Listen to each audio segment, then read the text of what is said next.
Hello guys, কেমন আছেন আপনারা? আশা করি ভালো আছেন।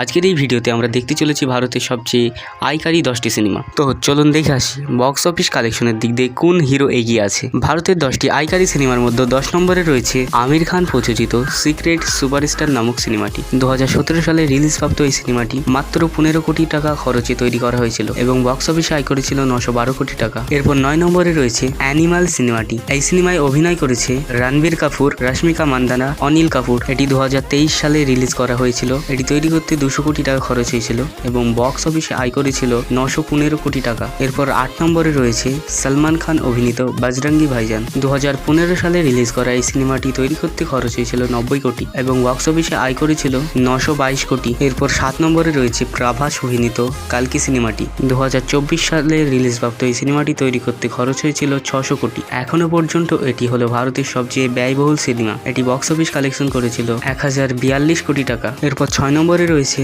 শাহরুখ খান অভিনীত পাঠান সিনেমাটি। 2023 সালে রিলিজপ্রাপ্ত এই সিনেমাটি তৈরি করতে খরচ হয়েছে 250 কোটি এবং বক্স অফিসে আয় করেছে 1055 কোটি টাকা। এরপর 5 নম্বরে রয়েছে শাহরুখ খান অভিনীত জওয়ান সিনেমাটি। 2023 সালে রিলিজপ্রাপ্ত এই সিনেমাটি তৈরি করতে খরচ হয়েছে 300 কোটি এবং বক্স অফিস কালেকশন করেছে 1160 কোটি টাকা। এরপর 4 নম্বরে রয়েছে অ্যাশ অভিনীত কেজিএফ 2। 2022 সালে রিলিজপ্রাপ্ত এই সিনেমাটি তৈরি করতে খরচ হয়েছে 100 কোটি টাকা এবং বক্স অফিসে আয় করেছে 1215 কোটি টাকা। এরপর 3 নম্বরে রয়েছে RRR সিনেমাটি। এই সিনেমায় অভিনয় করেছেন রামচরণ, জুনিয়র এনটিআর। এটি 2022 সালে রিলিজ করা হয়েছে এবং এটি তৈরি করতে খরচ হয়েছে 550 কোটি টাকা। বক্স অফিসে আয় করেছে 1230 কোটি টাকা। এরপর 2 নম্বরে রয়েছে প্রভাস অভিনীত বাহুবলী 2। এটি 2017 সালে রিলিজ করা হয়েছে এবং তৈরি করতে খরচ হয়েছে 250 কোটি টাকা এবং এটি বক্স অফিসে ইনকাম করেছে 1788 কোটি টাকা। এরপরে 1 নম্বরে রয়েছে আমির খানের দাঙ্গাল সিনেমাটি। 2016 সালে রিলিজপ্রাপ্ত এই সিনেমাটি তৈরি করতে খরচ হয়েছিল মাত্র 70 কোটি এবং বক্স অফিসে আয় করেছে